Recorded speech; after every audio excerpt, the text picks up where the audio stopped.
What's going on, everyone? Welcome to the Assassin's Creed Valhalla ending discussion with narrative director Darby McDevitt. I'm Yusuf McGeed, and I'm also joined by Assassin's Creed expert Ellie Vengala. Y'all, thank you so much for joining me. Hi, thank you for having us.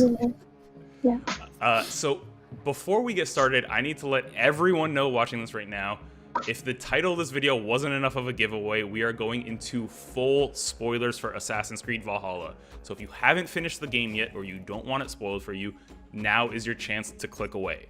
Go, play the game, beat it, come back. This video will still be here when you have finished it.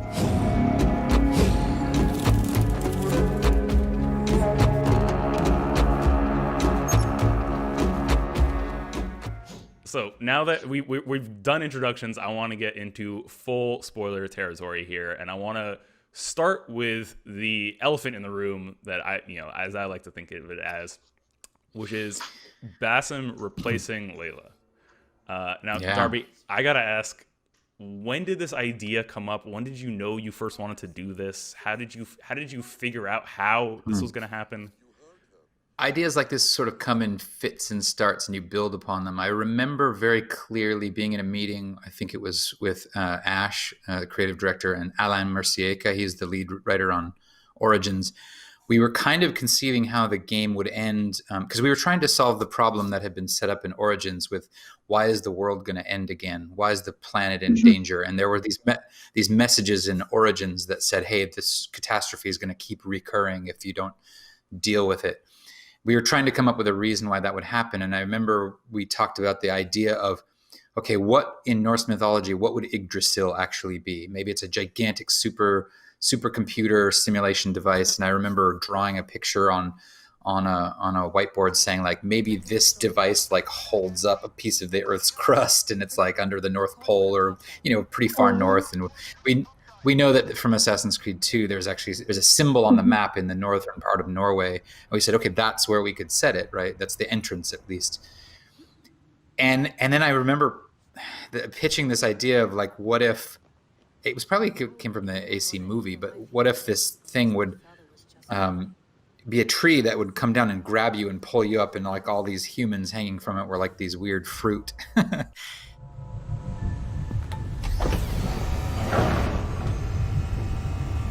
It's just like the Animus.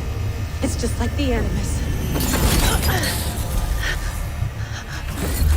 And so that was the first, that was just an image we had in our mind of like how that would work. And I remember it was very important to Ash to have an assassin character, or a hidden one character that came from the Middle East, because we were so close to AC1 in time period that we wanted to start bridging that gap.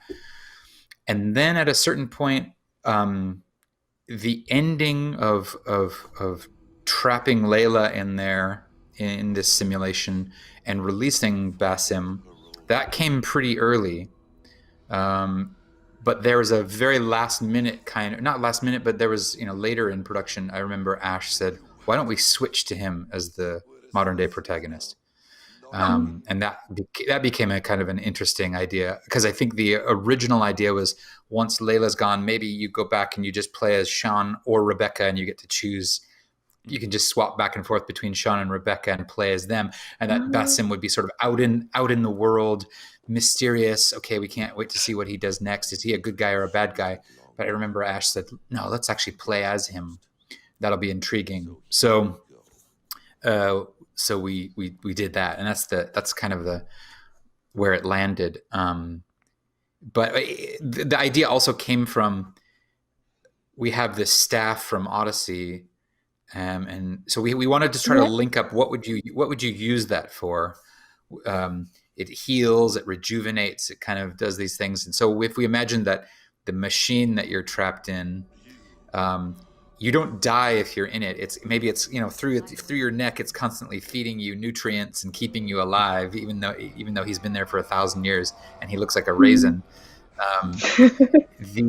The idea is that he's still like just a little bit alive. He's in like a suspended animation, and his body is just hanging on by a thread. So when he comes down, the staff actually rejuvenates him. So I think it's important to say he's not dead when he's hanging up there. He's still alive, and his brain is being held inside this machine. So the idea of reviving him came from actually, what do we do with the staff? What kind of cool, important use could it have? And I think that's so. Like I said, that whole process I just described probably took a year. You tell me it doesn't. It's not just a 5-minute conversation. You're not throwing sticky notes up on a board. Yeah, no, it's my dream journal, and I just I wake up and I go, "Is that what I wrote down in my sleep? Okay, let's do it." I want to ask about Sean and Rebecca. To me, Valhalla is a game about parallels. There's a lot of Easter eggs to past games. Was it always intention to bring back Sean and Rebecca for modern day? It was definitely important to the narrative team, to us, creative director, the narrative guys. We just love those characters, and we felt like the introduction of William Miles in Origins sort of hinted that those two groups would cross. They didn't in Odyssey, but it was something we wanted to do. And I've written, for Sean and Rebecca since Revelations, and I just love them, and I don't want to let them go. So it also felt like a natural kind of joining, because if you take the Desmond games as one sort of, let's call it a trilogy, but it's a pentology or whatever. And if you take the Layla series, we wanted to try to close those off together, as you know from the ending. So it made sense to say, here's Desmond's crew, here's Layla's crew. Now here's the two crews coming together in Valhalla. And that felt, I think, pretty good. And I think in the beginning of Valhalla, you sense that there is some tension between Layla and Sean and Rebecca. They're like, "Hey, are you gonna flip out and kill us too?" Or I shouldn't joke. That's just. But this is the second time it's happened to them. Desmond died. Yeah, exactly. Yeah, exactly. Yeah. And they make reference to that. They say, "We've seen this before. We've seen somebody get possessed by a piece of Eden, and we don't like it, but we know that it happens." So yeah, from very early on, it was like, let's bring back Sean and Rebecca. One of the things that strikes me that Ellie brings up there is just how much Assassin's Creed Valhalla seems to tie together and pull back from and take from the series, decade plus of lore. AC1, AC2, there are AC3 callbacks. Tie in with Black Flag. Was it your intention? You said you wanted to wrap up sort of Desmond and Layla here, but was it always your intention to pull from all of these other pieces of lore that had been the foundations of which had been set a decade in the making? Yeah, in general, yes. We started this game saying let's try to make this the culmination of a lot of different threads, as many as we can. As long as it feels natural, and I think that was helped along just by the fact, like I mentioned, we were so close to Assassin's Creed 1. It felt like doing a big circle. It felt like we'd gone up to the Victorian age, and then we flipped around and went to the ancient, the classical age or whatever, and now we were moving back forward. So it felt right to sort of start tying things together. But as I said, the project was 3 years long, and so you just every so often you'd hit another one and another one. Oh, we could make a connection here. You mentioned the callback to AC3, Vinland, and the AC3 callbacks there. That didn't come until around 2019, where Eve himself said, "Hey, the Vikings made trips to North America. Could we depict that?" And we said, well, timeline-wise, the Vinland sagas, as they're called, they're not set. They're set in about 1000 AD. In our game's 70 AD. So it's a little anachronistic, but we liked his suggestion. So we thought about it. We said, how would we do it? And we said, well, the Templars are always one step ahead of actual history anyway. They would have hidden their trip to North America. So we decided to kind of frame it that way, where the Order of the Ancients had a reason to go to North America, and we made it very simple. We didn't want Eivor to go and be, the saviors of the Native Americans or even be antagonists with the Native Americans. We just wanted her to show up and say, okay, there's there's Gorm, the Order of Ancients here. I just got to find him and kill him. And through that, as soon as we started thinking about that, we said like, okay, let's show how that crystal ball came to the Mohawk tribe. Obviously, it's about 1,000 year. they kept that piece of glass unbreak. They didn't break it for 1,000 years, which is great. But maybe it's made of a really hard polymer. But I remember just thinking about what we could be doing and just saying, hey, we should just make that connection. And that happens a lot with a lot of the callbacks.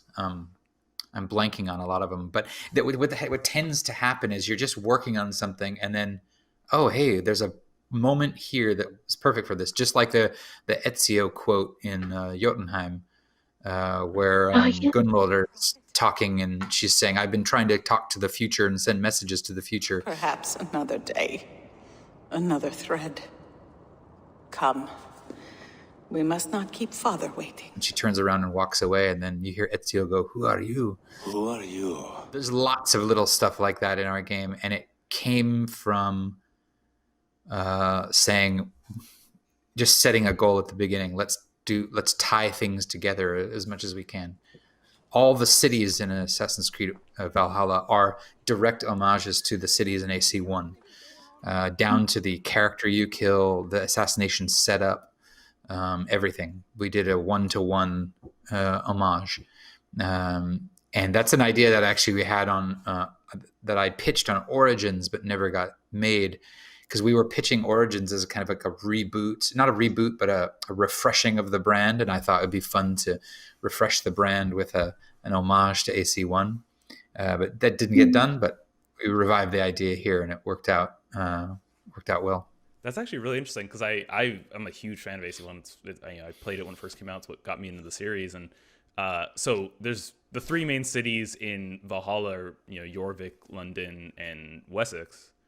Winchester. Or Winchester. In Wessex. Yes, in Wessex. So then is Jorvik, Acre, London, Yeah, I can't actually remember. Yeah, I can't remember exactly the one-to-one now. I'm just thinking in terms of like... But yes, yeah, exactly. Geography. Yeah, the fun thing is that Fizz, a guy named Fizz, Philippe Bergeron, he's our quest design director, and he worked on Assassin's Creed 1 as a designer. And so when I pitched that idea, I said, "What do you think about that?" And he's like, "Okay, yeah, Acre's this, Damascus is this, Jerusalem is this," and he made sure. And every time they would stray from the homage, he'd go, "Nope, put it back." I love it. So he was great. He really made sure that those things conjured the right feeling. Yeah. I want to ask about Jotunheim, because honestly, there's so many like things that you have to pick up on by yourself. When you draw the connections, it's kind of like blows your mind. With Ezio, it's like, that can't be who I think it is, but it was. Like, that was really cool. It's actually not the same voice actor. We thought, let's get an Ezio sound alike, because it's a very small Easter egg. The mind-blowing thing, though, is that if you go back and you play or you watch the ending of AC2, when Ezio's in the vault in the Vatican and meets Minerva for the first time, the first thing he says is, "Who are you?" Who are you? Yeah, and and then she talks about how she's had all these different names throughout history, and it's like, oh my god, this is all been here. Who are you? Many names. When I died, it was Minerva. Before that, Merva and Mera. And on and on. And actually, that is, again, it's the more Ellie and I spoke about this game, the more I realized just how beautifully it ties in so many different things and interweaves so many different things. And one of those is, the Asgard and the Jotunheim sagas, and dealing with reincarnation. And this game feels so tied to Norse mythology, but very much at the same time is still telling its a very unique Assassin's Creed Isu mythology. What kind of came first? Did you I mean, obviously the Norse mythology existed, but did you say, here's the story we want to tell, and Norse mythology happens to fit it? Or were you, here's what we're given, how can we kind of navigate within it? It's a multi-part question, because so back in, I think, Assassin's Creed 1 and 2 and Brotherhood, I think it was this idea on the team's part to say the Minerva, Jupiter, Juno, these gods, or these Isu, let's say, have many names, and they represent variations in all the pantheons of the world. So that like Juno would be also these other names throughout the world. And that was the assumption that there was a very small set of Isu we needed to worry about. When it came time to starting to think about other mythologies, especially Egyptian mythology, for instance, it actually felt like a missed opportunity to not deal with them as a separate set of Isu, because the myths don't always line up very well. In fact, because the gods Amun and Osiris and Set and Sekhmet, they have their own cultural beginnings. They have their own cultural meanings. Their stories do not match up very well with the Greek mythologies and the Norse mythologies. There's sometimes parallels because, we're all human and we all have the same basic worries, and we all dream about the same basic things, and our gods tend to be reflections of ourselves.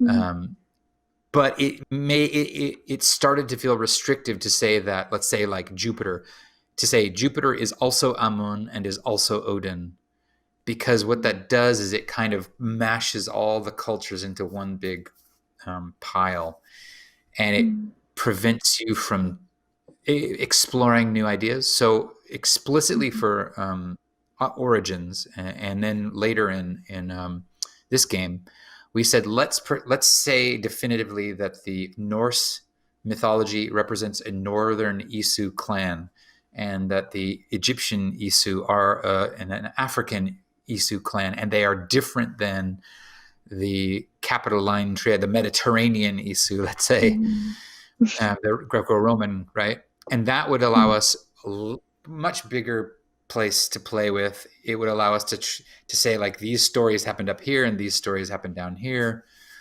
and so that's where we kind of expanded that and took it in a different direction in Origins. Then for this game specifically, we just read all the Norse myths, and we started to try to find parallels with Assassin's Creed Isu lore that had already been established, and find new places to explore. For instance, there is this Norse conception of Ragnarok in the end of the world, a catastrophe that kills all the gods, but that humans survive it. Well, that plays right into established Assassin's Creed lore. And the catastrophe in Assassin's Creed lore actually came from a historical event back when I think Corey and Patrice were working on it. They used the Toba catastrophe, which is a mass extinction event back 75,000 years ago. They said that's the thing that killed off the Isu. So it just so happens that a real event, the Toba catastrophe, and Ragnarok actually just feel like they fit together. So you just do a lot of those parallels, and it takes a lot of research. So the first thing you always do in this is you just read as much as you can. And you start jotting down notes like that's a parallel, that's a parallel, that's a parallel. And you end up, you end up not using 90% of what you read, but you have to read, a lot to try to get to that bare minimum. So it's a mix of both. It's a mix of here's what we want to do with the Isu, and then here's what we want to do with Norse mythology, and you start finding the places where they join up. Oh, go ahead. I was going to ask, was it always the plan to make Eivor Odin? That's a totally separate question. So, what we did was, when Odyssey came out and they had this dual protagonist thing, it was important for me and for Ash to make it work with Assassin's Creed lore, right? Make it work with the idea that you were still replaying someone's memory.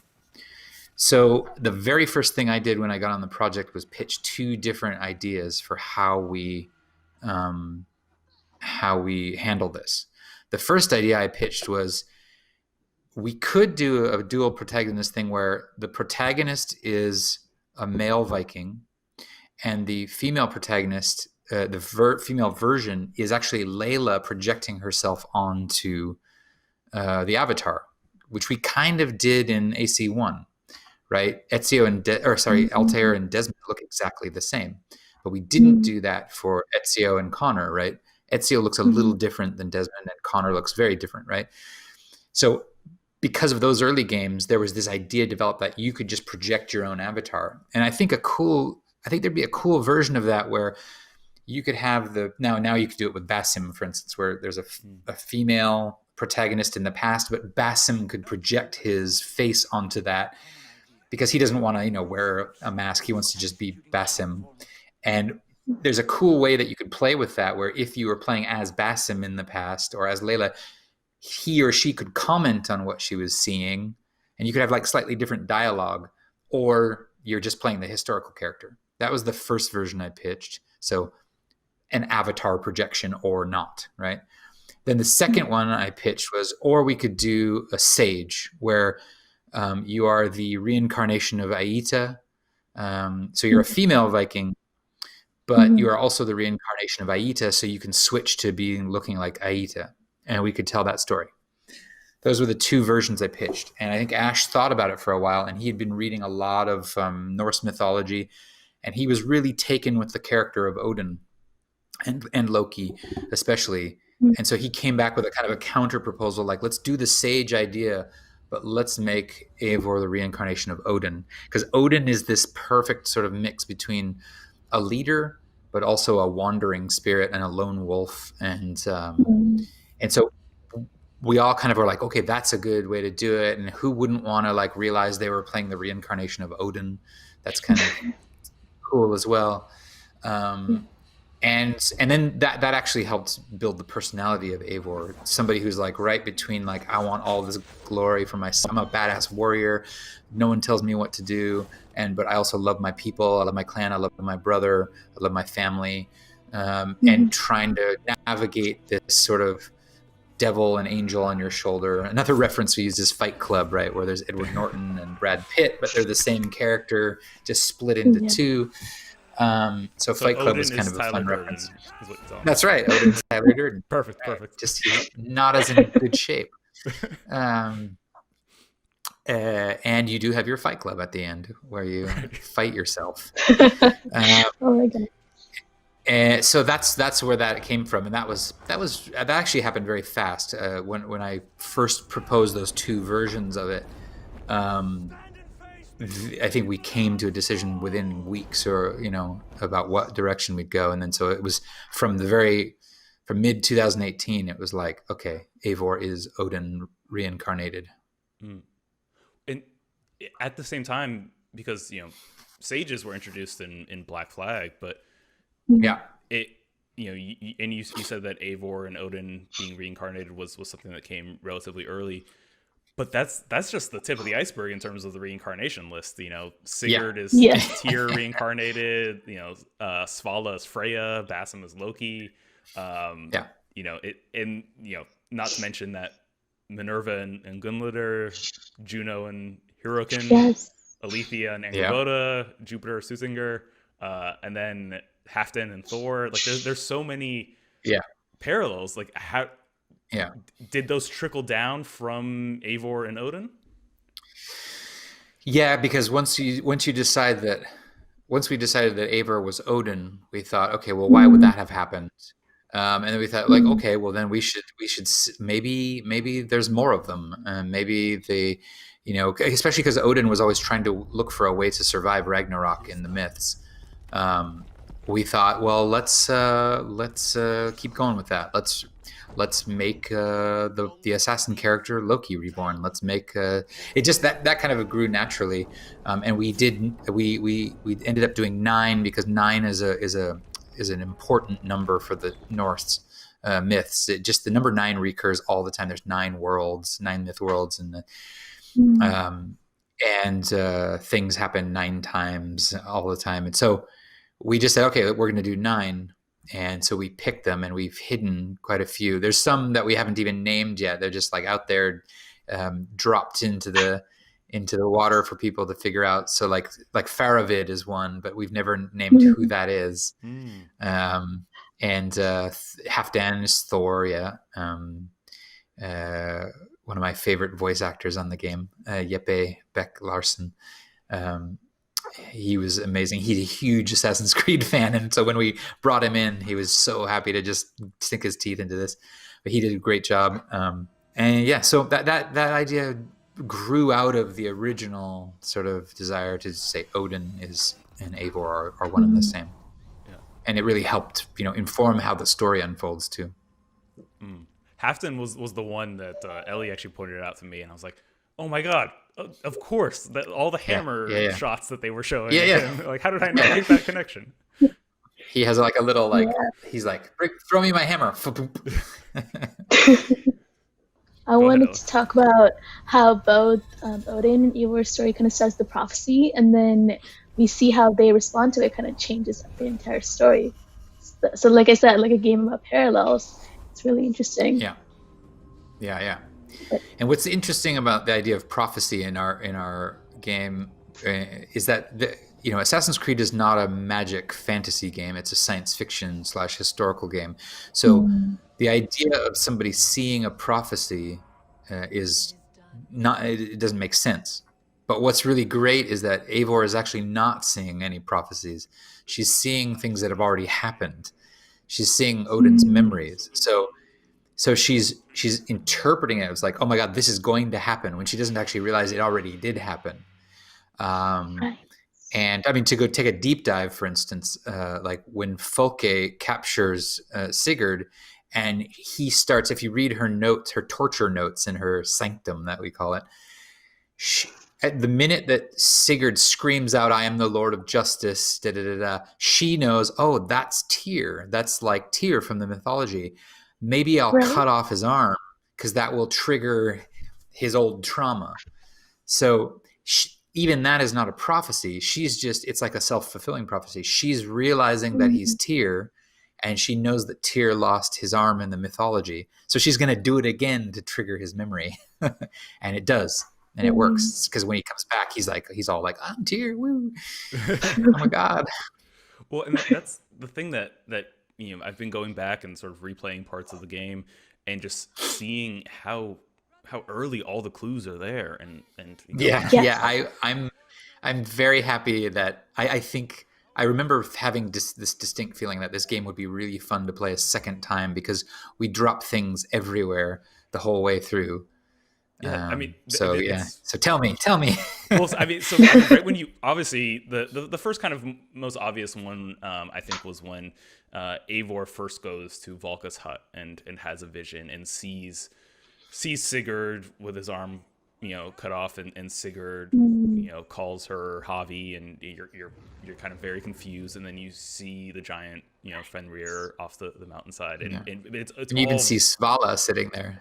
Right. Yeah. Yes. Yeah. You see Svala. Yeah. And I had totally forgotten about Svala at that point. Of course. Too, yeah. Because 80 hours before you met her once. Yeah. Exactly. But just having so many questions at the time when I first experienced that scene, and not really knowing what it meant, who Javi was, and I think you do such a good job of setting up this idea that, oh no, Eivor is gonna betray Sigurd at some point in this story. Sigurd's going to go down a path that Eivor can't follow, and for a while, even in the story, it feels like that. There's that scene in the Oxenfordshire arc where you can punch Sigurd, or you think he's going down this sort of zealot madman route, and it's maybe you don't want to follow, but it turns out, like you said, that this is a memory that Eivor is seeing, that Eivor as Odin has already betrayed Sigurd as Tyr. Yeah. And exactly. I think I'm curious. Sorry, I'm just curious how I'm very curious about the reaction people have to Oxenfordshire, because when I look at fans on Reddit and Discord and stuff, a lot of people are really mad at Sigurd. They're like, "Who's this guy? He turned into this asshole," and I really don't like him. And some people are like, "That's bad writing," and I like. we kind of want you to hate him enough to punch him because we want you to feel that same thing. Like, what are you doing? What is going on with you? You know, maybe we could have done it differently, but I think that's the intended effect. And maybe not everyone likes it, but it was definitely the intended effect to make you feel like, was my brother replaced by an alien? What's going on? Right. Ellie, And I asked, think did you punch Sigurd? I did not, but because it was the prophecy, I feel like it was testing me to make different decisions, and I kind of feel that throughout the entire game. Like Odin kind of, like you were saying, the devil on the shoulder. He tells you like one thing, then Eivor says one thing, and you don't know who to go with, and it's always up to you. Yeah. I almost wish we had tested you more. There's a few. I know maybe for both of you guys, what you felt, what the moments where you felt that betrayal was happening, but definitely there in Oxenfordshire. And then there's the whole Randvi subplot where I've watched lots of streamers who, some of them are like, oh my gosh, no, I can't do this to Sigurd. They explicitly feel like, oh, this would be a betrayal, and I don't want to do that. And I like putting that in the hands of the player. Like, do you want to betray your brother like this? And other people are like, oh, I really like Randvi. I really want to romance her. This is where Ellie and I diverge. Yeah, we argued about So, yeah. Okay, let's hear this argument. Let's have it out. On my left is Ellie. and on my right. What did you do? Oh, I romanced her because after that little quest you had, it was so precious. Like I couldn't not. Yeah. It was so sweet. Well, actually, let me jump forward. Like, which endings did you guys get? Because there's one where Sigurd will. Okay. Well, okay, yeah. So neither of us punched Sigurd. Yes. In Oxenfordshire. I was always trying to sort of mend fences and sort of appeal to his and Eivor's relationship, and history together. And then I also didn't romance Randvi. To me, it was, you know, I love our relationship as friends, and I really loved how that scene was handled, and that, you know, you can sort of let her down gently, and you still get along just fine. You still have a good relationship. And then it was also because I was in a relationship with Petra, and you know, in my mind, you know, Eivor was in a monogamous relationship with Petra. That's legit. Yeah. There are 5 choices that determine whether Sigurd will stay or go, and I don't see them as good or bad endings. I can see why people would say that, but for me, they're very, very. It's a very small thing, which is they are a test of your loyalty to Sigurd as a leader, and it's always about, did you respect the chain of command, which is very important in Norse society. So if you haul off and punch him and bass him, that's a disrespect for the chain of command. If you steal his father's goods, that's a disrespect of the chain of command. If you contradict him when he makes his judgment, that's a disrespect of the chain of command. Even if you disagree with it, right? Like, the chain of command is always, you know, set in stone. So if he's the Jarl, you got to go with it. And I actually think that I would probably contradict him in real life because I think he was unfair, but it still would cause him to, you know, look down on you because you didn't respect that. So that's why for me, it's not necessarily a good or bad ending, because getting the ending where Sigurd stays also means that Eivor made choices according to her own beliefs, you know, like, so it's saying like, hey, I followed the beat of my own drum. And in the Norse mythology, this is a very deep cut parallel, but in Norse mythology, it's theorized that Tyr was actually the main god for the Germanic pantheon for a long time, back in the 400, 500, 600 AD. And that gradually Odin surpassed him in the Norse mythology. And so we wanted to do that, where it's a story where Odin surpasses Tyr as the leader. Going back to those sort of early hints and clues, the one that really, I think, struck me was As soon as Sigurd and Basim arrive in Norway, there's a sort of a big feast, and Sigurd is giving a speech and then beckons you over to give you the hidden blade for the first time. And on the way, you see Basim just sitting at a table. You can go and talk to him, and it's not even this big cutscene with dialogue options or anything like that. You're just sort of chatting with him, and he describes meeting Sigurd and feeling like he had known him from a lifetime ago. But I liked your brother from the first. I saw something in him that captivated me. As if a forgotten memory of an old friendship had suddenly resurfaced. He has that effect on people. Enjoy It's just like, yeah, he's that effect on people. He's cool. You completely dismiss it offhand when the first time you hear it. And, you realize. I think I wrote that scene. I think I remember going in and writing that scene specifically to have a little bit of a foreshadowing. Is it foreshadowing if you don't know it's foreshadowing? I don't know. It was just so like, if you're watching this far in, I presume you've beaten the game already. Going back and replaying some of the very beginning of the game or some early arcs, there are just so many clues and tips throughout of what's to come, and it really is embedded within almost every aspect. Cool. Yeah.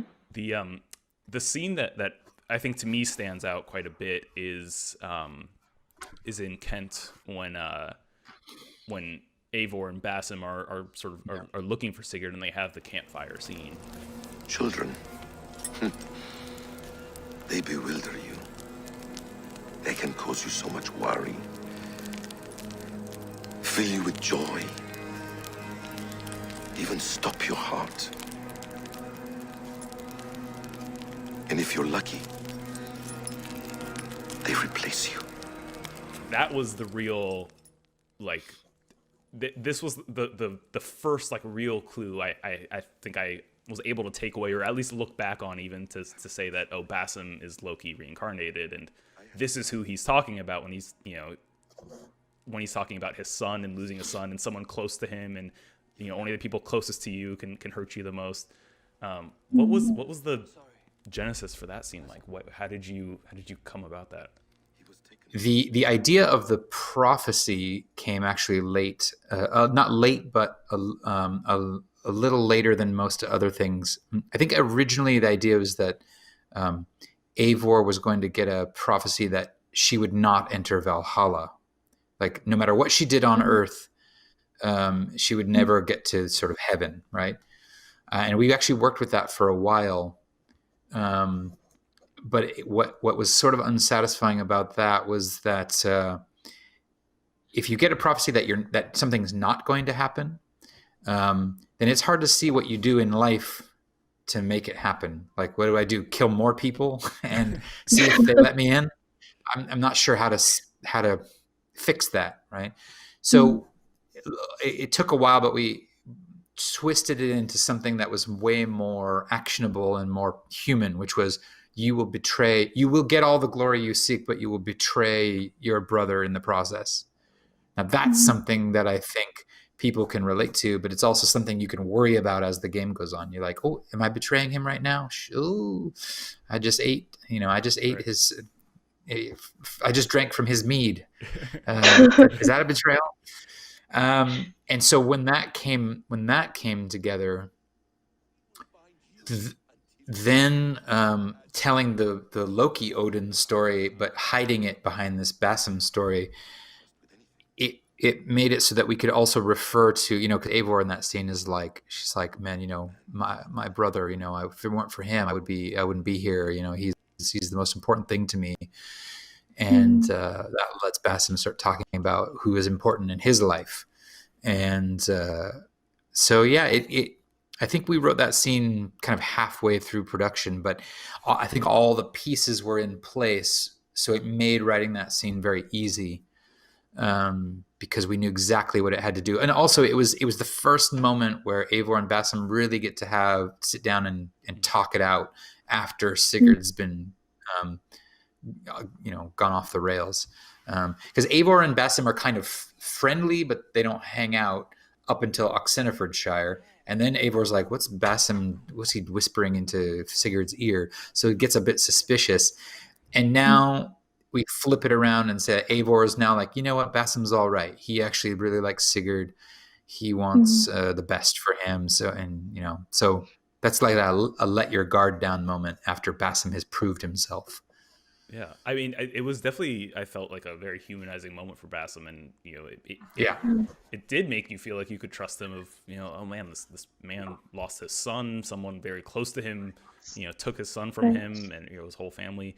And then at the end when Bassem comes and attacks you, and Eivor's saying, what is this all about? And Bassem says, this is about my son. And it's like only then that that you really start to realize he's talking about Fenrir. He's talking about what Odin did. If you've done the myth worlds. Right, yes.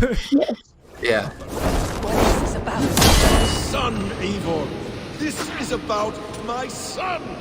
You speak nonsense, Bassem. But he also says, "Let me see your neck," and it can be very confusing. But and maybe there's a way we could have made sure that a greater percentage of people had all the information they needed for that moment. Because I have seen online that some people are very confused by that scene. Lesson learned, perhaps. But in general, I think most people do the myth worlds before they get to that moment, and I think it has the intended effect. I will also say I would like to add that our three actors, our two Eivors and Carlo Rota, the Bassem. That was a moment too where the scene was kind of we had a version of it, but then the actors kind of cracked it open and reworked it because it was one of those scenes where you could really dig for the emotion. And I think in the rehearsals, it's always rewritten the last time when you're shooting it. That's an old saying about movies, is that they're written 3 times: once when the script, once when you shoot it, and once when you edit it. And that's the same for stuff like this, where we rewrote parts of it to suit the pace on the floor. So I have to give credit to the actors too for their hand in it. I am your prize, Bassem. Come. You are indeed. Yeah, I think the performances were all just amazing, and it's almost to their credit that I wasn't able to put 2 and 2 together until way later that Sigurd is Tyr, and it's the same. Not only is it the same voice actor, but it's the same face, just with less facial hair, less tattoos, and that there are so many. Shout out to It's Gudmundur so Thorvaldsson. hidden in plain sight. It's the assassin thing. Yeah. Yeah. Oh, Sorry.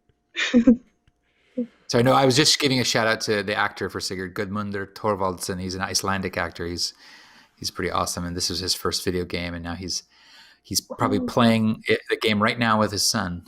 I mean, speaking of those parallels, one of the things I don't even think I realized is that the myth worlds were a bit optional, or that maybe you didn't need to finish them, because when you get to the end of you sort of wrap up both of them, and you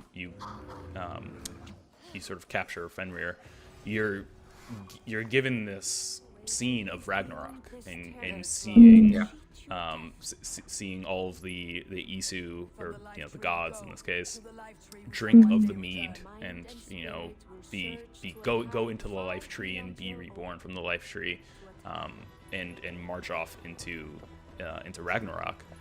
And then it's only, for me at least, many hours later that I did the very last Animus glitch, and you're given that actual scene. And I, earlier you mentioned the fact that Ragnarok was sort of the parallel to this real incident, the Tova event that occurred, and it's actually like that you're seeing actually the real Odin, the real Isu, without any of the curtain of mythology over it. Was that always a plan to say, okay, here's Ragnarok, and now we're going to show you what actually happened?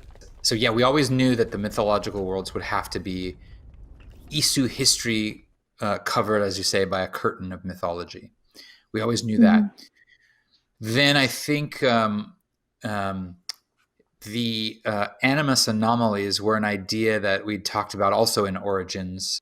It was just a way that I'm always looking for ways to get the present day more fully integrated into the game and not have it be this sort of stop start, like here's the present day, now go back in the past, now stop, you go back in the present day, because there's not a whole lot of gameplay in the present day. So for people who are very gameplay oriented, it's very frustrating to stop and just have this sort of like story that unfolds for 15, 20 minutes and then you jump back in. So I was always looking for ways to bridge that gap, and the animus anomalies were one version of that. So when we agreed to do animus anomalies this time, we said, okay, so what's the reward for doing them? Why are they there? What's their purpose? And very quickly we came on this idea, let's use it as a way to peel back the curtain and show you real Isu history. And I think then when we started working in the Loki story and the Odin story, we thought, okay, let's use it as a way to show how these gods or these Isu were reborn, and also attack on the end. Let's show how Loki actually managed to be reborn. So when you see the Odin drinking in the sort of the mythological Ragnarok, technically his memories end about when he drinks this and walks out. Technically they should end as soon as he drinks it and then the magic goes up to the tree. They should end there, but we cheated just by about 10 seconds.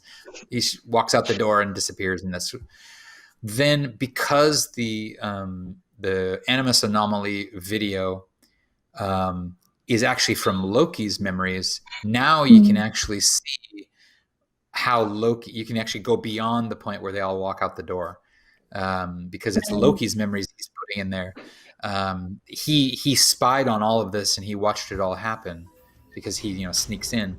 But now we get to see that he sneaks over, he kills Heimdall, which is Odin's son, takes his mask, gets in the thing, puts it on, injects his blood into the machine, and now he becomes the 9th to be reborn. So that's accomplishing a few different things, right? It's saying this is the real version of the Isu history. It's also answering the question how Loki was reborn. It's answering the question of how all the gods were reborn. It's doing a few things, and it's kind of tying. You see the catastrophe at the end of Revelations. You see it; they're watching it on a TV, so it's also connecting it to Revelations. Like, oh, they're watching different. Maybe it's a news broadcast, and it's the Isu version of the BBC, where they're just like they're just watching the news. I don't think it necessarily means that they're in that city, because I think a lot of fans think that that's the city they're in. That's somehow Asgard. It doesn't have to be Asgard. It could be just like, here's a live feed from all over the world, and all the cities are collapsing everywhere. It's just a city. I don't think we've ever named it. So yeah. It's actually really hazy how all that came to be, but we had the ideas very early. It's interesting to me that now that you say that, it makes perfect sense that the animus glitches are from Loki's perspective, because by the time I finished them, I had beaten the game and I was playing as Basim during them, not Layla. And the first time you encounter one as Basim, he says, "Oh, like another one of my memory shards or my animus glitches." Yeah. And then you realize that it's him and Alethea talking. Yeah. You must wait in your endless present, and I will sail the black sea of non-being. But if all goes well, I'll find you again, on the far side of our doom. We'll be together again. We're saying that he put them there because he wanted whoever was in the animus, Layla, he's trying to tell his story, right? He's trying to say, this is what happened to me. These are all the things that happened to me. I want you to have some sympathy for me. Odin, captured and kidnapped my son, and so I'm getting revenge for these things, and all these things. He's trying to say, like, look, I have a perspective on this too, so I want you to see this. You mentioned what turns into the Yggdrasil, the Isu vault at the end, is almost a callback to the Assassin's Creed movie, and the animus there. how did you get to the point where you said, okay, Eivor and Sigurd are gonna travel to this vault way up in Norway. They're gonna activate it, and so much of what we see of the Isu civilization or of the Isu world is through the veil of mythology. Of in this case, Eivor and Sigurd interpret it as Valhalla. What was the rationale there? How did you get to they're gonna be in this endless loop? Well, the first thing that came was that it was functional. We needed a reason why the world was in danger again. And we sort of pitched this idea that when Desmond turned on the machine in AC3, that what he was doing was he was sort of activating all the existing temples around the world and sort of overclocking them so that they would create a magnetic field that would shield the Earth from this solar flare. But that once he turned it on, and that they remained on, and that would allow Basim to be like, oh, I'm in here now and I can move around because now they're back on. So I'm going to lead someone to me. So I'm going to overclock it. I'm going to mess around with it. And so technically Basim is the reason why the Earth was going to get destroyed again. He's literally in there overclocking it, trying to make it happen again. You sent the message. You led us to Eivor's grave. Yes. A hopeful message, was it not? How? You've been trapped here for a millennium. Eivor put you here. Indeed. But I'm not alone in this place. Not always. I have a friend who helps me. Together, we read the calculations. Because if you listen to what the Nornir say, like, here we spin, we weave in fealty to our master, like, they're basically telling you, this guy Basim is making us work overtime. And that leads Layla there. And what's cool about that is that Basim helps you save the world again, but he also traps Layla and escapes. But he's the reason why the world's in trouble again. Yeah. So it's like someone shooting you and then saying, "Hey, I've got bandages." So it's very Loki, is what we're saying. Right. That's kind of what Loki would do. So Yggdrasil, that machine was created for the magnetic field, the purpose of the magnetic field. Then we decided, what's the grand version of this? What can it do? And we thought, I don't exactly know how this all came about, but eventually we got to this idea that, like, well, if all these Norse warriors, if all these Vikings, if they want to get to Valhalla, would it make sense that they would all return to this place and they would create a perfect version of their of life for themselves, right? And that they could just live in and forget about the outside world, like let's stay here forever. And so this is just one like small version of it. It's like this kind of looping Valhalla, which is supposed to be the ideal world. There's a line that Eivor says after where she says, I think men's idea of heaven is just a reflection of their regrets in this life. Mm-hmm. She's saying that because she saw the Norse version of heaven, Valhalla, and she actually found it really boring. Like it doesn't have all the dirty nuance that real life has. Mm-hmm. There's a poem I really like. I can't even remember who wrote it, but it's about. Have you ever heard? The poet Dylan Thomas? Anyone? He's a Welsh poet. I've heard of him. He does the poem "Do Not Go Gently Into That Good Night," but he has an amazing voice, and if you've ever heard him recite poetry, it's just magical. He just has the coolest voice. And when he died, somebody wrote an obituary poem for him, like an elegy for him, that said, I can't imagine Dylan Thomas as a spirit, because so much of who he was that voice. And as we know, our voice is a physical thing. It comes from your body, right? Like you don't, if you die and go to heaven, surely you're not going to sound like that because you have no vocal cords, And so he was saying that this poem was saying that everything that Dylan Thomas was he was a physical, real human being, and to miss that is to miss the point.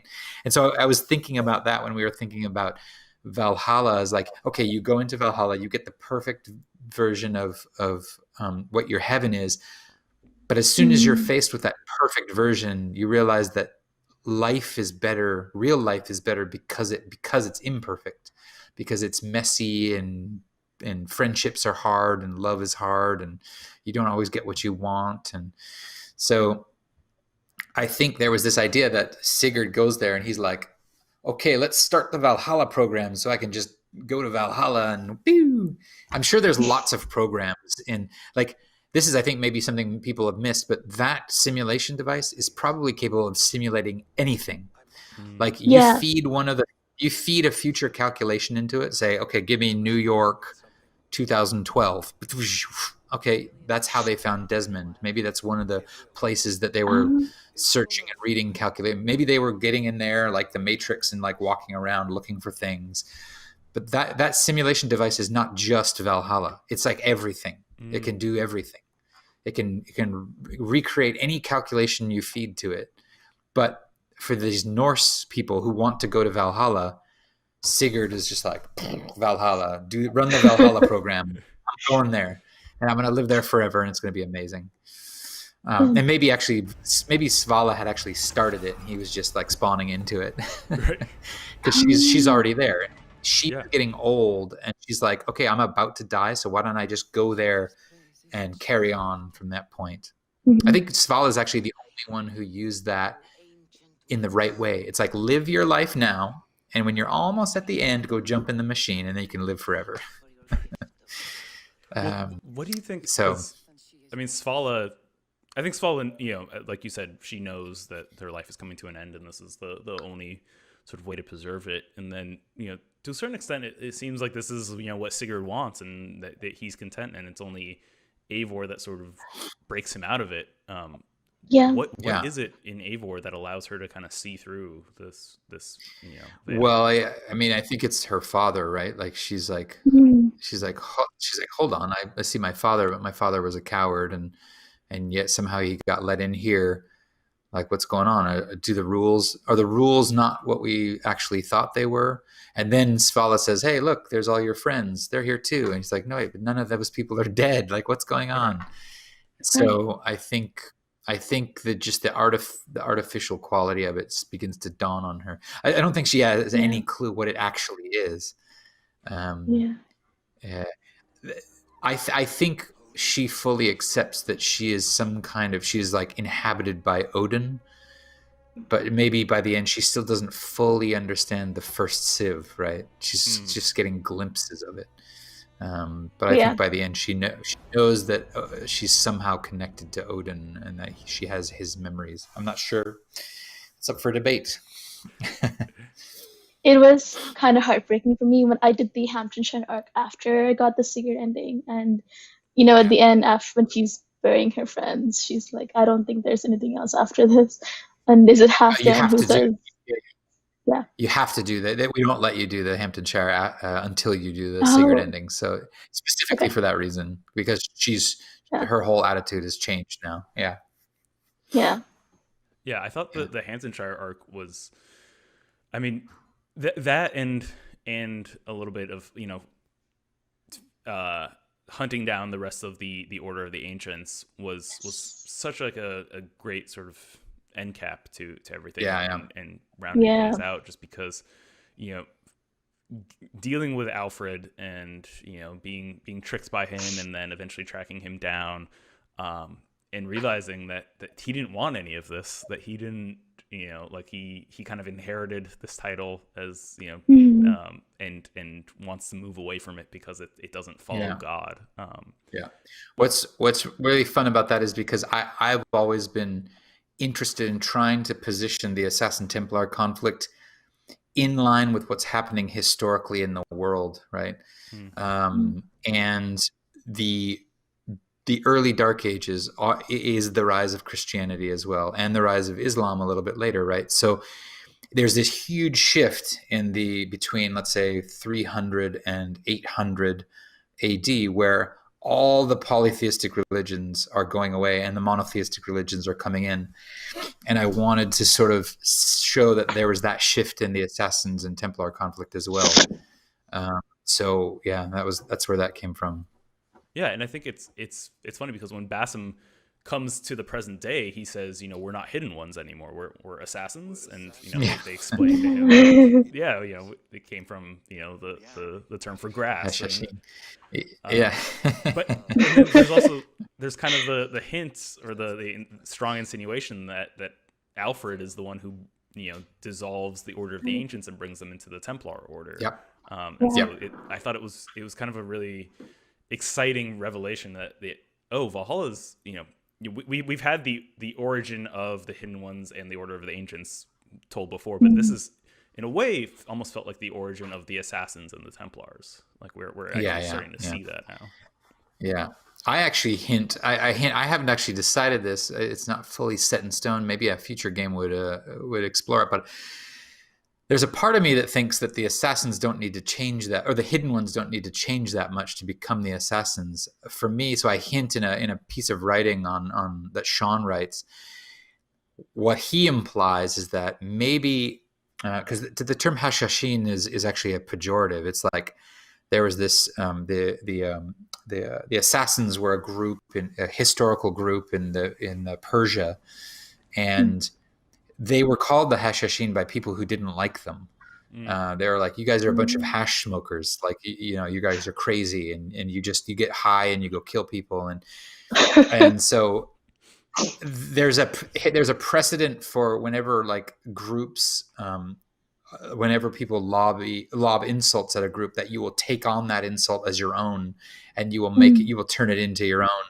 And so I kind of imply through Sean's notes that the Assassins just said, you call us Sheen? Fine. We'll call ourselves that. It's no big deal. So maybe the Hidden Ones don't have to change all that much, because the Hidden Ones and the Assassins, the philosophies are basically the same, right? They have their tenets. They have the same goals. So I don't know that it needs to change that much for the Assassins to be born.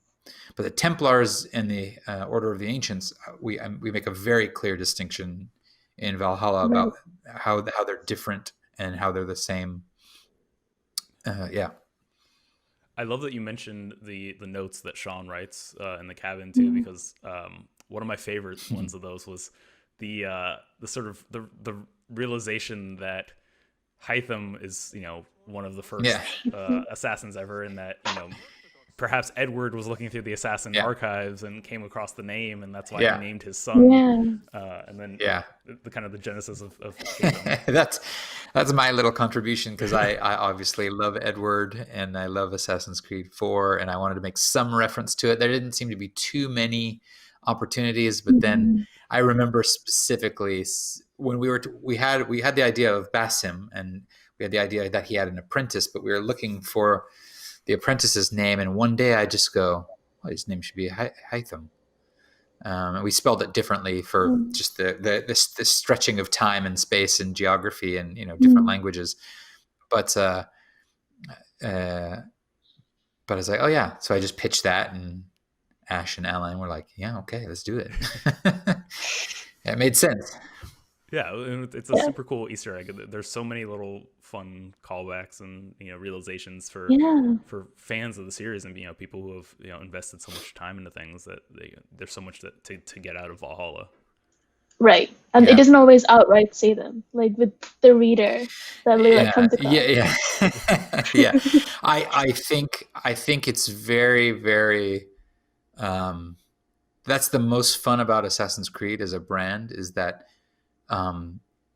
It's okay to leave things mysterious, because the fan base is going to do the work. They're going to go start picking everything apart. They're like, there's thread after thread after thread. If there's one thing I'm proud of with respect to Valhalla's reaction in the reaction to Valhalla in the community, it's that the forums and the Discord servers and their and a subreddit are just alive with discussion and speculation, and that brings me back to the the old days, the Ezio trilogy, where people just couldn't wait to see to tear it open. And I'm sad, Ellie, you didn't get to participate in any of that, but now you know what it feels like to be an OG Assassin's Creed fan. Yeah. Yeah, it's 2009 to 2012. That's where it was at. But Darby, I think you said it, best there, that there is so much to chew on. There's so much to theorize about, and so many questions to ask. I think we gave some folks a bit more to chew on in this. So thank you so much for sitting down and talking to us about this. Ellie, thank you so much for joining us too. Of course. And this was so much fun. And folks, thank you everybody for playing. It's been a real pleasure. Worked 3 years on this game, and to finally see it, everyone's reaction to it has been amazing. And so we're all very humbled over here that you guys have had this reaction, and we look forward to you finding more and more secrets. I mean, the life that Assassin's Creed Valhalla will have, it was going to carry on from here, right? We still got things that are happening, and so I can't wait to see those. Yeah, exactly. Waiting with bated breath for sure. Yes. But folks, if you liked this video, please let us know in the comments. Let us know if you'd like to see more of this kind of thing. And be sure to subscribe to this channel and visit us at news.ubisoft.com. Bye now. Bye-bye. Bye.